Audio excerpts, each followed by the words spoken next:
All right, gang, and welcome to Procreate. So, in this lesson, we're going to show you how to create a basic lettering brush. Now, much like any of the other brushes that we've created, there are basics to lettering brushes. Now, I'm going to show you the basics, but again, you can play with them any way you want. So let's go ahead now and come on up over to the brushes, and let's go ahead and make a new category. Now, once you make a new category, I called mine lettering brushes. You can come over here and you can create a new brush. Again, hit the plus sign. You guys know this by now. And a very simple calligraphy type lettering brush is done with an oval, right? Because you want to be able to twist and turn it. A traditional calligraphy brush has kind of an oval nib. And we're going to go with just the basic no texture blank brush here. All right, now this isn't extremely sexy here. We're going to call this basic lettering.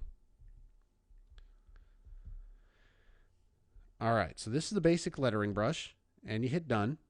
And now, with the stroke, we're going to go ahead and we're going to turn our streamline up. I like to keep my streamline right about 90%. Sometimes I'll go all the way to the beginning. And you do want to taper this bad boy at the beginning and at the end. Now, in order to have taper again, you have to have size in play. The shape, I'm not too worried about there. The grain, we don't have any grain in it. So the dynamics now, I'm going to want to go with a normal texture here. You could go with a glazed if you so wanted to. And then I don't want to make my speed affect the opacity or the size, but I do want my pressure. So we're going to go ahead and Apple Pencil pressure. We're going to go ahead and crank up the size a little bit on this. We'll go to 44%. I don't really want to mess with the opacity too much, so we'll go maybe 20% on that, give or take. All right. And now, when I angle it, I'm going to want to change the size just a little bit. So I don't want it to be extremely sensitive to it.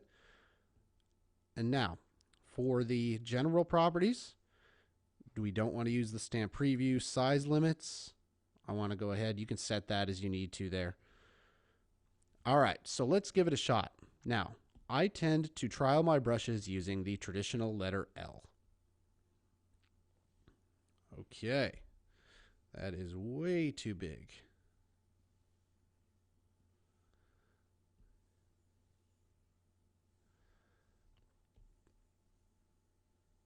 Okay, now I'm going to go ahead and I'm going to make a little subtle adjustment here to the brush. I'm going to go ahead and using my pencil pressure, I am going to turn up the opacity just slightly because at the end of this brush, I want it to kind of trail off. There we go. For this brush, this works for me.